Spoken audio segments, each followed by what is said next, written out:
Mucho gusto, mi nombre es Juan Lucas Giraldo. Hoy vamos a hablarles sobre la Semana Santa en el municipio de Fredonia. Con este marco tan típico, tan folclórico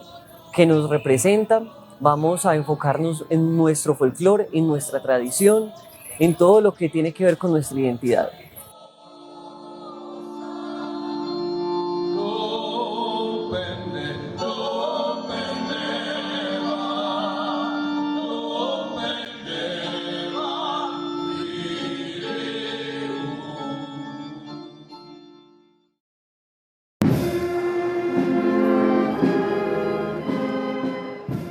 Hoy, principalmente en esta parte del video, vamos a hablar sobre la Escuela Quiteña de Escultura, una escuela que se desarrolla en Quito desde el siglo XVI y en adelante, y que tiene su culmen a principios del periodo republicano. Bueno, esta escuela es muy importante cuando empezamos a descubrir y a desmentir ese mito que teníamos de que todas las imágenes que teníamos en Fredonia y en gran parte de Antioquia eran de origen español. Con los descubrimientos de archivos y de muchas otras cosas, hemos podido descubrir que muchas, inclusive la mayoría de las imágenes que tenemos en nuestras Semanas Santas, tanto en Oriente Antioqueño como en el suroeste, no pertenecen a una escuela castellana o andaluza, sino a la escuela quiteña o a la cusqueña. Bueno, con esto es muy importante ver como, si bien es cierto que la Semana Santa es una tradición española, nosotros dentro de la Escuela Quiteña de Escultura le agregamos y le sumamos un factor especial, teniendo en cuenta y presente de que esta escuela mezcla y tiene en cuenta ese mestizaje tan propio de las montañas de América, y lo tiene en cuenta dentro de las características, dentro de la genética que le quieren poner a estas imágenes. Entonces ya las imágenes no son del todo europeas y siguiendo este sistema y siguiendo este canon, sino que las hacen mucho más cercanas al pueblo, y esa es la idea que tenían los evangelizadores, sobre todo la orden dominica, de acercar la imagen al pueblo.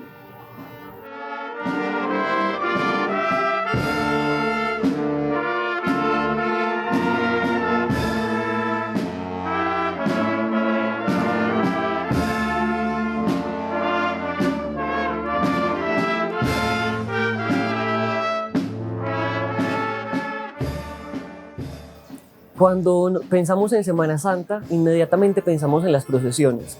Estas procesiones tienen un carácter cultural, que no cultural, muy impulsado por el Concilio de Trento, que dijo que era muy recomendable sacar la imagen a la calle.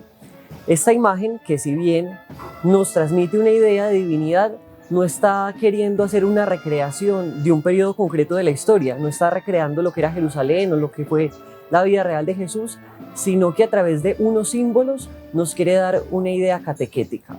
Por ejemplo, la Dolorosa, como las conocemos en nuestro territorio y en la mayoría del mundo hispano, no recrean a lo que hubiera sido una mujer judía que estuviera pasando por un periodo de duelo, sino más bien que es una adaptación de cómo durante la corte de los Austria a la Virgen se le vio como esa viuda que quedó sin marido y sin hijos varones, y se le vistió tal como si fuera una cortesana de aquella corte. También vemos elementos como el palio, que representa la divinidad, que representa el cuerpo de Cristo y que se le pone a la Virgen. Este palio que no va por derecho propio sobre la Virgen, sino porque la Virgen fue el primer sagrario del cuerpo de Cristo. Esto y muchos otros elementos son los que tenemos, que muchas veces se han desdibujado, muchos elementos que el clero, por desconocimiento, a partir de 1938 más o menos, con el Concilio Vaticano II, el arte fue dañando y desdibujando, y que hoy tenemos un arte desfigurado, que muchas veces no completa el mensaje que sus artistas quisieron llevar en su momento, y que felizmente hoy en Antioquia muchas cofradías, muchas organizaciones, sobre todo muchos jóvenes, están retomando, y eso nos tiene que alegrar como católicos y sobre todo como personas que disfrutamos de la tradición.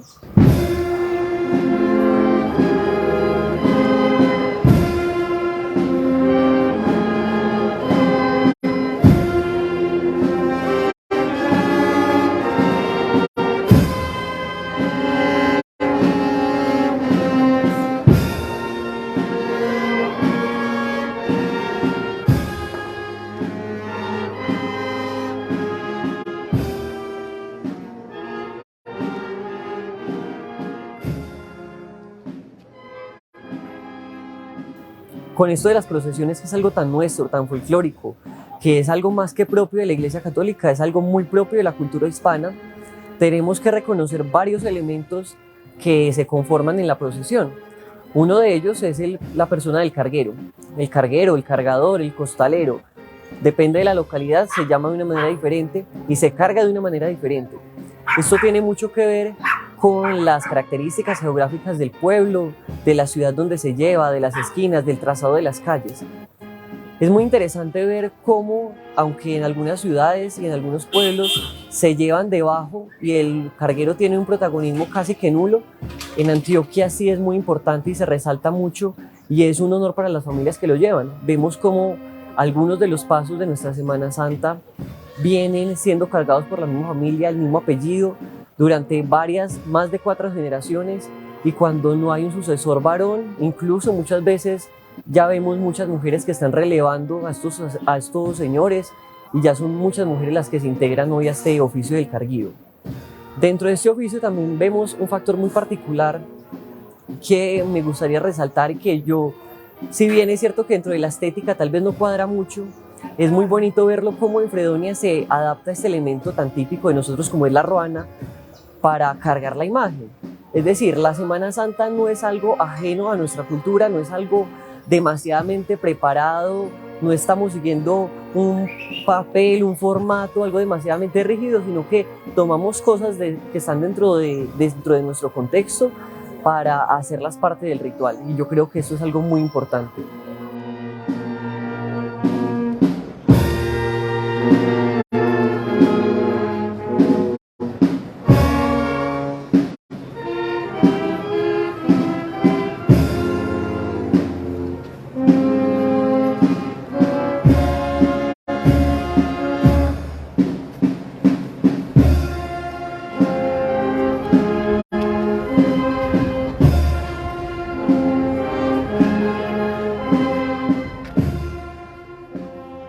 Hasta buena parte del siglo XX,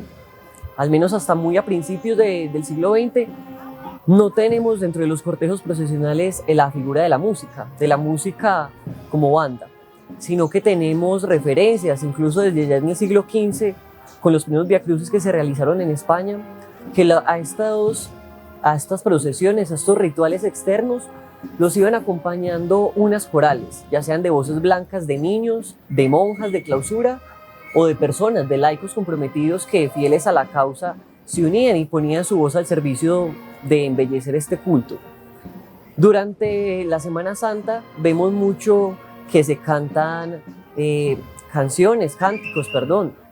tomados del Evangelio de Isaías, del Evangelio de Sofonías, que hablan mucho de este Cristo que vienen esperando desde hace muchos años y que los judíos no reconocieron por no tener tal vez esa unción militar o política que ellos estaban esperando. En nuestra Fredonia tenemos la Coral Fredonia, que todavía existe y que vemos que este año está tomando una fuerza importante. Si bien hemos perdido personas que han marcado la historia de esta coral, vemos cómo hay un relevo generacional y un empalme, unos jóvenes que quieren seguir comprometidos y que no quieren que esta tradición se acabe. No sé si sería bueno nombrarlos, pero yo creo que es importante reconocer en ellos todo el esfuerzo que hacen, que muchas veces dejan de ir a sus trabajos, dejan de hacer sus estudios para sumarse a esta causa. Yo creo que es muy importante cuando en nuestras comunidades vemos ese factor de pertenencia, ese sentido de pertenencia que nos quiere seguir involucrando con la tradición y que nos muestra que nuestra Semana Santa tiene muchos años por delante.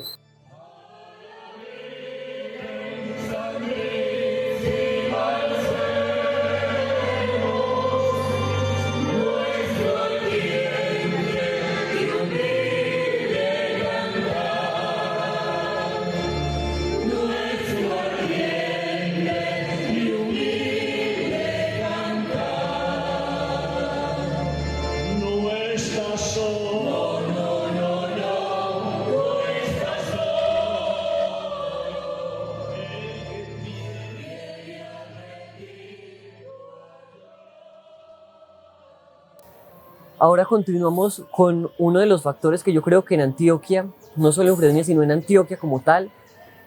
va a ser la procesión más importante dentro de la Semana Santa, la más importante dentro del factor evangelizador, la más importante en número de personas que acuden a él, la más importante en número de pasos que acuden a esta procesión. Este Via Crucis, tal y como lo conocemos, es una tradición que empieza con los jesuitas en España en el siglo XV, con esta devoción a la pasión de Cristo. Este camino de Cristo desde el pretorio de la casa de Pilatos hasta el Calvario, estos pocos kilómetros en los que Cristo vive los últimos momentos de su vida y en los que nos da un mensaje, una catequesis a través de los evangelios canónicos, pero también a través de los evangelios apócrifos. Con esto quiero detenerme en que muchas veces rezamos el Via Crucis y no caemos en cuenta de que muchas de las estaciones que meditamos en él no son propiamente de los evangelios de Mateo, Marcos, Lucas y Juan, sino que pertenecen más bien a una tradición de la Iglesia y a una idea catequética, evangelizadora que la Iglesia quiso dar en su momento. Por ejemplo, la cuarta estación del Via Crucis es el Señor se encuentra con su Santísima Madre. En esta estación vemos que aunque no pertenece a ninguno de los evangelios, la Iglesia quiere darle ese papel protagonista a la Virgen, es decir, si bien es cierto que no nos mencionan a la Virgen durante el camino del Via Crucis, sí sabemos que la Virgen estuvo al final del camino y estuvo en la cruz. Ahí tenemos todos los evangelios que le dicen, y la Madre de Jesús estaba al pie de la cruz con las demás personas que lo acompañaron en la pasión. Pero con esta idea de que la Madre de Jesús estuvo desde el nacimiento hasta el final, la Iglesia nos pone a la Virgen Santísima en esta cuarta estación como un modelo para las madres, para todas las mujeres, para las esposas, para decir,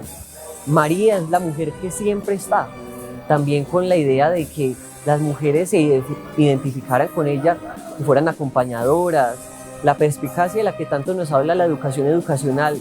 que le daban a las mujeres durante el virreinato de la Nueva Granada, esa educación que no era tanto intelectual, sino de ser acompañadora, de ser formadora, y es la que nos representa la Virgen en esta estación del Via Crucis. Otra tal vez de las más importantes también es la Verónica. La Verónica es una mujer que tampoco aparece dentro de ninguno de los evangelios, pero que en la Semana Santa tiene un factor muy importante. En la Verónica vemos también a esta mujer que nos ayuda, la mujer que se compadece de los hombres. Tenemos otra estación en la que las mujeres tienen una importancia muy significativa. Esta sí es una estación que vemos dentro de los evangelios apócrifos, de los canónicos, perdón, en la que vemos lo que Jesús les dice a las mujeres y lo que ellas les dicen a Jesús. Finalizando, encontramos la estación de las caídas, que son 3, tampoco son canónicas ninguna, sino que son sumadas a la tradición, con esta idea de decirnos que si 3 veces nos caemos, 3 veces somos capaces de levantarnos, siempre que tengamos la ayuda de Cristo. Este evangelio, en los que vemos el Via Crucis, tenemos que verlos desde los ojos que la Iglesia nos invita, no tanto desde una reseña histórica de lo que pasó con Jesús, sino más bien como nos lo presenta el Evangelio de San Juan, de una manera teológica, de una manera que nos quiere llevar un mensaje. Dentro de este rezo del Via Crucis vemos otro factor muy importante y es el de la música. Encontramos en nuestro territorio los cantos de Vidal, que fueron escritos entre el siglo XIX y el siglo XX en Medellín, en uno de los conventos de la ciudad que había por aquel entonces, y este canto que toma elementos de las profecías, que toma elementos del Nuevo Testamento, que toma elementos de la piedad popular, se unen todos para crear un cántico muy bonito que se extiende y traspasa las fronteras, y hoy vemos que incluso fuera de Antioquia y fuera de Colombia, este canto de Vidal se escucha y es una parte importante y muy folclórica dentro de nuestra Semana Santa.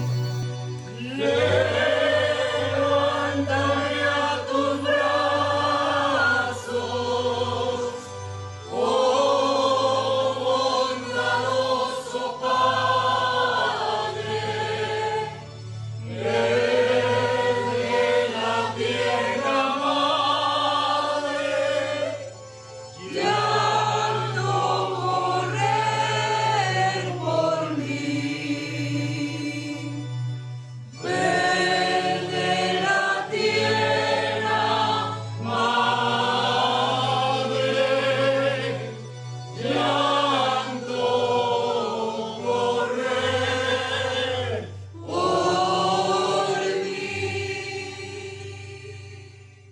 Dentro de esta procesión, que es un culto externo de la iglesia,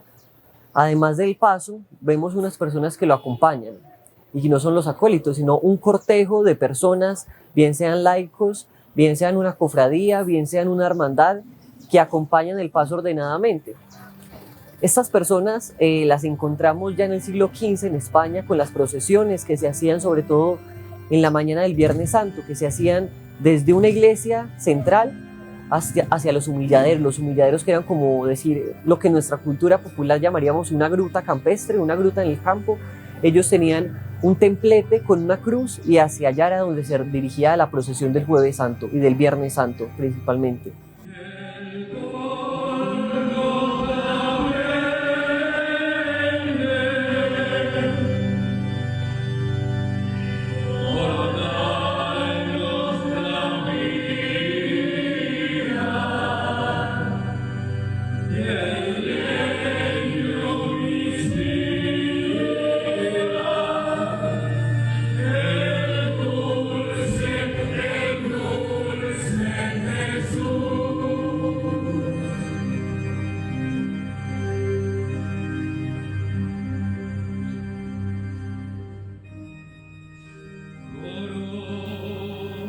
En este camino encontramos que en el siglo XV eran muy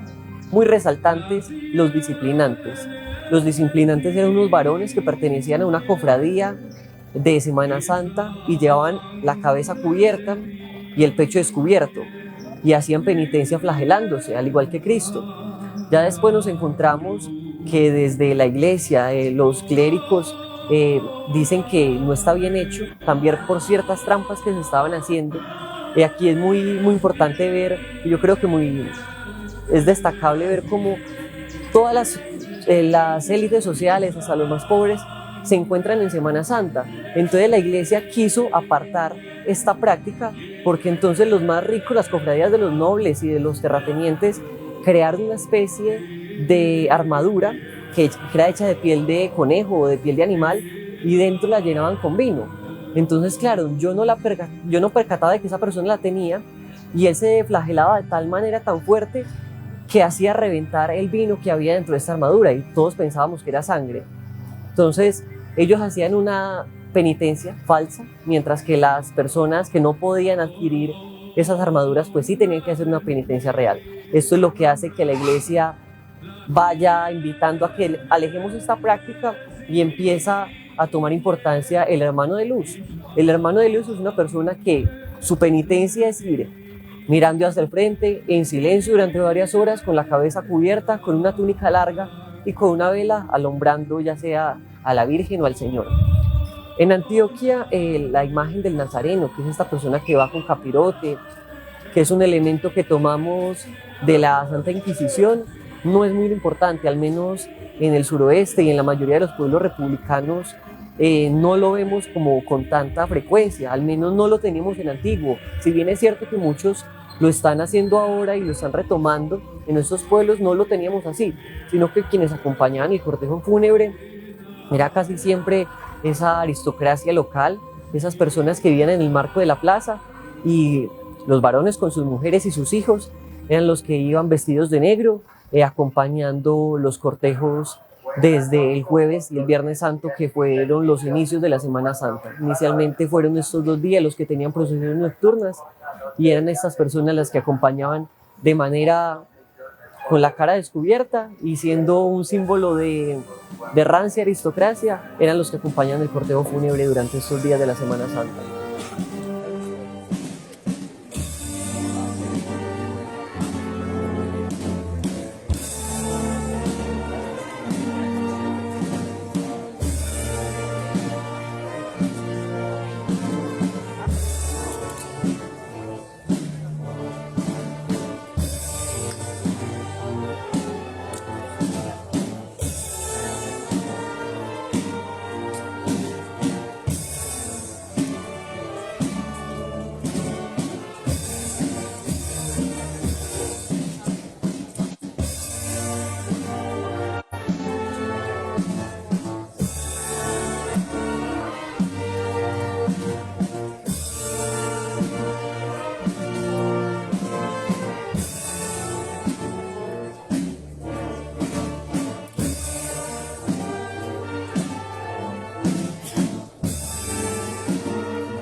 Dentro de todo esto, vamos ahora a las mujeres que ungen el sepulcro. Dentro de los evangelios canónicos nos encontramos cómo fueron las mujeres, María Magdalena, María la Madre de Santiago y otras mujeres, José de Arimatea. Este personaje es muy importante, que nos cuentan que una vez terminada la crucifixión de Jesús, José de Arimatea, un rico que atendía al mensaje de Cristo, pidió su cuerpo para embalsamarlo y enterrarlo según la usanza judía. Vemos cómo nosotros en Antioquia, principalmente, este es un ritual que, por ejemplo, en Popayán y en otras ciudades que tienen una tradición de Semana Santa muy importante, esta tradición de desclavar al Cristo de la cruz, de ungirlo, se ha perdido. Si bien se hace la procesión, se ha perdido este otro rito que también era muy importante en España y por otros factores también se ha perdido, pero que en Antioquia permanece. Y yo creo que es algo muy característico de nuestra Semana Santa, ya que en casi todos los pueblos lo mantenemos y lo conservamos. Entonces son estas mujeres casi siempre viudas, nos los menciona mucho la literatura, esta mujer viuda que ya se dedica solamente a lo cultural, solamente a atender al sacerdote, son las que en la mayoría de las localidades se unen a un cortejo que van formando parte de la parte inicial, la parte final, del cortejo del sepulcro, y llevan unos perfumes de incienso, de nardo, incluso esto se desdibuja un poquito de la tradición y llevamos a que ya no sean de nardo, de incienso los perfumes, sino que sean perfumes de varón, de hombre, perfume comercial, el que se lleve y con el que se unja la imagen. Una tradición muy bonita y que también le demos continuidad en la mayoría de nuestros pueblos.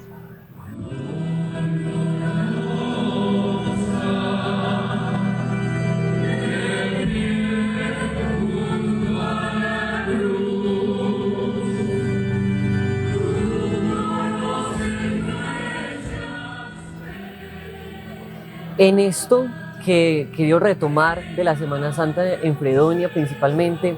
vemos un factor muy especial y es el de la Virgen Dolorosa. La Virgen Dolorosa que en Antioquia tiene un papel muy protagonista, mucho más que en otros departamentos y en otras regiones del país. Eso tiene que ver, nos han dicho varios antropólogos, con que nuestra cultura antioqueña es tan maternal, caso que le demos tanta importancia y tanta relevancia y tengamos tanta conmiseración con esta Virgen que se queda viuda y sola y le demos tanta importancia. En Fredonia tenemos una tradición que creo que inédita y poco repetida, al menos dentro de nuestro contexto, al menos en el suroeste, y es la procesión de la Dolorosa. La procesión de la Dolorosa, que es distinta a la procesión de la Soledad, que sí se realiza en la mayoría de los municipios y la hacen el Sábado Santo. Nosotros realizamos una procesión que es inmediatamente después de que llevamos al Cristo al sepulcro. Esta procesión tiene un factor muy especial que con varios historiadores hemos estudiado, y es que es el mismo recorrido del Vía Crucis hecho de manera inversa. Antes de que los jesuitas implementaran en España, en el siglo XV y en el XVI, el rezo del Vía Crucis, lo hicieron unidos a una devoción que no sabemos si es cierta, si solamente fue una inspiración, de que la Virgen, después de haber llevado a Cristo al sepulcro, recorrió cada uno de los lugares por donde pasó Cristo. Y esta fue el origen, este fue el centro, lo que le dio inicio a esta devoción del Vía Crucis. Con esto vemos cómo en Fredonia se repite la procesión del Vía Crucis hecha de manera inversa. La hacen los hombres, es una procesión en la que se excluyen a las mujeres, ya que estas tienen su protagonismo el día sábado, que es una procesión que se une a la Semana Santa ya en el siglo XX, o creo que incluso en el XXI, en los que los hombres acompañan a esta Virgen en este dolor. Yo creo que es muy importante ver también cómo a través de los documentos, de la fotografía, vemos cómo ha evolucionado esta manera de vestir a la Virgen, esta manera de ataviar a la Virgen. Dentro de la vestimenta de la Virgen, más que algo histórico, vemos algo simbólico con el color negro, que es símbolo de luto en todo el mundo occidental. Vemos la corona, que es símbolo de la realeza de María, un dogma del que ella participa con Cristo. Cristo es el que tiene la realeza de Cristo y María entra a participar de ella desde el concilio de Éfeso. Vemos también los 7 dolores de la Virgen, que llevan es una colgadura que lleva en su pecho, y vemos, por ejemplo, los bordados que lleva en su manto. Muchas veces creemos que todo este exorno de la Semana Santa es simplemente un adorno, y hay que pensar que al menos hasta el Concilio Vaticano II, nada de lo que había en una iglesia ni nada de lo que llevara una imagen religiosa era un adorno, sino un símbolo. Por eso vemos, por ejemplo, en el manto que lleva la Dolorosa en la noche del Viernes Santo, como en los costados, la parte del manto que va bordada, vemos una hoja que tal vez nosotros no reconocemos porque no es propia de nuestra cultura, pero que sí está muy unida a la arquitectura del mundo clásico, que se retomó en el Renacimiento y que se retomó en el Barroco. Esta hoja es la hoja de acanto, una hoja que tiene un mensaje catequético muy importante que nos habla de la felicidad. Y cuando está abierta nos habla de la felicidad en la vida eterna. El acanto abierto es el símbolo de la felicidad en la vida eterna. Y la felicidad en la vida eterna nos habla de ese premio que Cristo en la cruz nos concedió. Hay un manto antiguo que está en unos archivos, que nos vemos a una Dolorosa que va vestida de azucenas y de claveles pequeños, y nos habla más de esa virginidad de la Virgen. Pero en este manto nuevo vemos tal vez cómo desde lo catequético se une a lo simbólico, y entonces ya no está hablando tanto de la virginidad de la Virgen, sino de que la Virgen es ese sagrario del cuerpo de Cristo, y que por haber sido María, la madre de Cristo, es que nosotros tenemos la salvación, ¿cierto? No es darle ese papel principal a la Virgen, sino reconocer en ella ese medio por el cual Dios vino a nosotros. Vemos cómo pasamos desde una aureola hasta una diadema. Ahora tenemos una corona imperial muy propia de las vírgenes andaluzas en la imagen de la Dolorosa. Y vemos también cómo la ornamentación, el exorno floral ha cambiado a través del tiempo. Hasta hace unos años teníamos unas flores muy reducidas que estaban solamente en nuestro contexto. Tenemos historias de cómo algunos finqueros eran los que donaban las orquídeas, que por lo general en este periodo del año siempre están reventadas y están floreciendo en todos los rincones de nuestro campo predonita. Pero ahora vemos como la hortensia y otras flores cultivadas en Oriente Antioqueño vienen a adornar nuestra Semana Santa, y eso también nos habla de la evolución. Nos habla de la evolución también esta manera de iluminar a la imagen. Tenemos grabados del siglo XV de cómo se ornamentaban los pasos procesionales, y la Virgen iba solamente la Virgen con el manto bordado, la corona y el palio. No tenemos ni siquiera flores ni velas. Las velas que tenemos, y por ejemplo en Oriente Antioqueño, nosotros casi que de esclavitud no tuvimos nada, pero en Oriente Antioqueño y ciudades como Santa Fe, más virreinales, sí vivieron esto, y vemos que los pasos iban iluminados no por los faroles que pusiera la cofradía, sino que los señores, los nobles, los que viven en la plaza, iban con sus criados a la procesión nocturna con un farol, y al llegar a la iglesia le ofrecían este farol a la imagen. Eran 1, 2 faroles. Si la cofradía era de muchos, pues le ponían 6 o 7 faroles, los que pudieran cargar los cargueros, los que alcanzaran a cargar.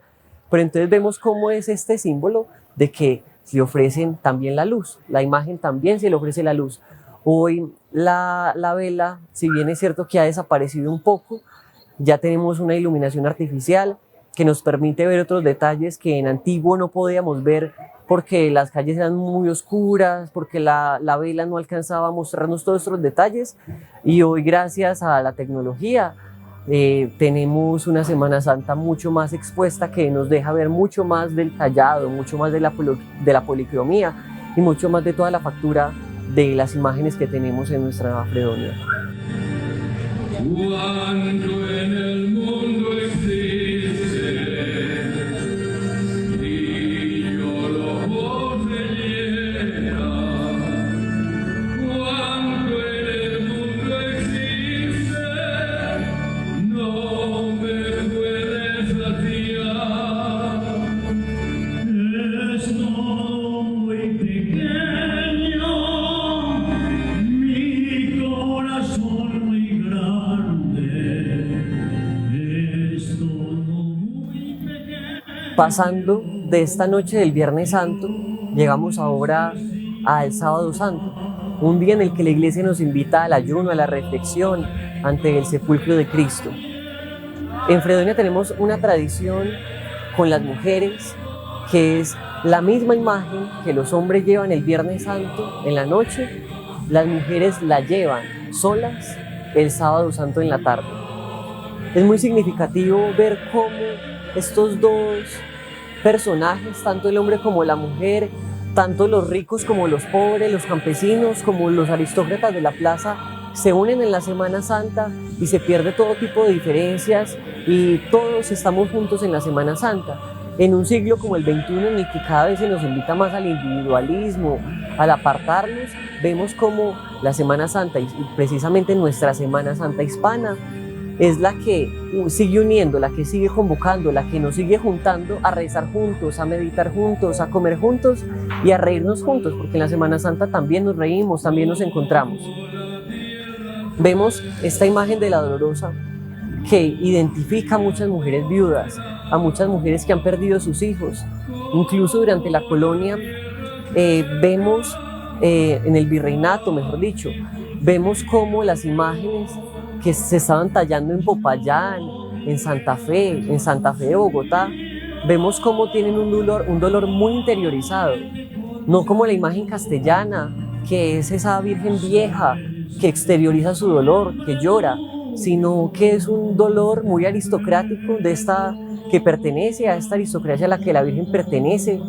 y un dolor muy interiorizado. Esto también buscaba decirle a las mujeres, hay que llevar un dolor por dentro. En un tiempo en el que las mujeres sufrían, perdían tantos hijos, tenían que padecer tantos sufrimientos por causa de sus esposos,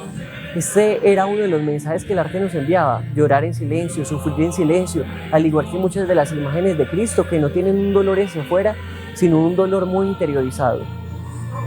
En la imagen de la Dolorosa,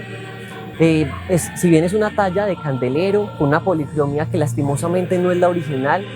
con una intervención que tuvo en la frente que ciertamente dañó, vemos que sigue siendo una de las imágenes que se puede decir que en Antioquia es de un gran peso, de un valor artístico, de una factura importante, que no tenemos unos datos exactos que nos hablen de dónde llegó, quién la pagó. Hay una historia, pero no hay leyendas urbanas, pero todas las imágenes que tienen una devoción importante tienen leyendas urbanas. No podía ser la excepción con la Dolorosa, pero no tenemos un archivo que nos sustente de dónde llegó. Pero sí nos habla de que es una imagen bien que tiene influencia de la escuela andaluza, de las que se hacían en Andalucía a principios del siglo XX, a finales del XXI. Con esto de la imaginería en Fredonia, yo personalmente me he encargado de estudiar algunos, pero es difícil ya que la mayoría de nuestra historia se quemó en Fredonia. Pudimos encontrar hasta el día de hoy el único que tenemos una certeza de eso, porque un doctor en historia del arte llamado Pablo Borrallo, que él trabaja en la Universidad de Sevilla y es egresado de allí, nos dio muchas pautas para identificar un Cristo. Este Cristo es el Cristo de la Clemencia, el Cristo de la Hermandad de la Victoria, una organización de jóvenes que vio que su devoción, que su tradición que estaba languideciendo, que estaba perdiendo importancia, que el clero le había restado importancia y que si no se apropiaban ellos mismos, esta Semana Santa iba a desaparecer en muy poco tiempo. Estos jóvenes, grupo al cual pertenezco, el cual dirijo, nos encargamos, buscamos recursos para el mantenimiento de este Cristo. Hicimos una restauración y bueno, hacemos todo lo posible para que esta imagen esté lo mejor posible en la noche del Jueves Santo y en la mañana del Viernes Santo. Esta imagen, si bien es cierto que por su factura y por su calidad pensábamos que era mucho más antigua, este señor Pablo nos dice que pertenece a las imágenes que se hicieron en Cataluña, es decir, muy lejos, nos queda muy lejos Cataluña para traerle un barco desde acá, que se hicieron en España después de 1936. Recordemos que en España hubo una guerra civil, que la izquierda quemó los conventos donde se refugiaban las cofradías, y estas cofradías, cuando llega Franco, que es un dictador que quiere reponer el catolicismo, que quiere demostrar que la iglesia tiene un poder importante, entonces impulsa la creación de imágenes. Se hacen tantísimas imágenes que dan para traerlas al Nuevo Mundo y con una factura muy importante. Nos habla de que estas escuelas tenían tres calidades, la mala, la regular y la buena, y que nuestro Cristo pertenece a la más buena. Entonces es ver muchas de las cosas que no conocíamos y cómo nuestra historia y nuestras imágenes nos unen con un pasado que, si bien en el 36 ya estábamos desligados de España después de la independencia, seguimos teniendo mucha influencia de ellos y seguimos teniendo muchas imágenes que provienen de allí, incluso después de pasar el periodo virreinal. Ven a mi Padre Jesús, pues Él murió por ti. Recibirás la luz que quiere darte a ti. Mi buen Jesús murió. Ya pasando de las imágenes pasionarias a las imágenes de gloria, como se les denomina, nos encontramos el resucitado, una imagen de la que tampoco tenemos datos.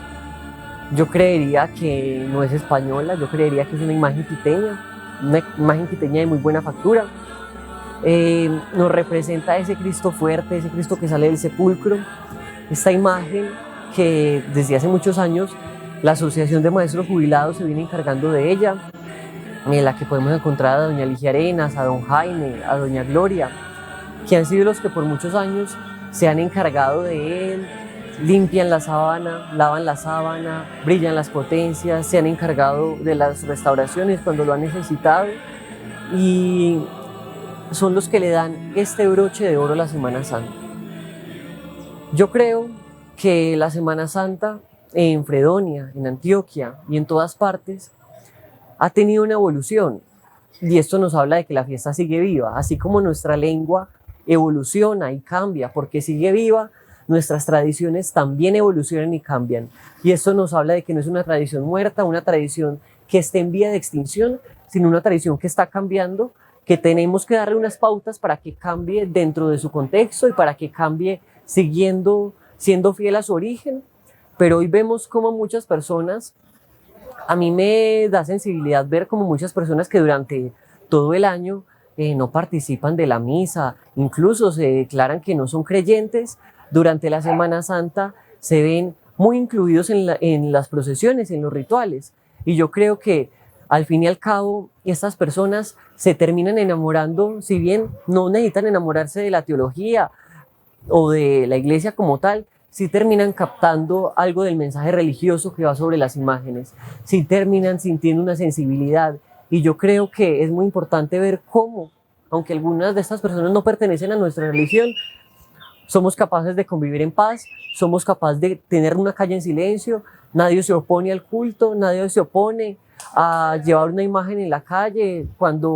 si las manifestaciones políticas, si tienen altercados, si tienen enfrentamientos, como en las manifestaciones religiosas tenemos esa sensibilidad del respeto por el otro, que más que el respeto por Dios es el respeto por el otro. Entonces yo creo que es algo para conservar, es algo para valorar, es algo para inculcarle a los hijos, algo para inculcarle a las nuevas generaciones y algo que, si Dios quiere, vamos a tener por otros 200 años mínimamente. Muchas gracias.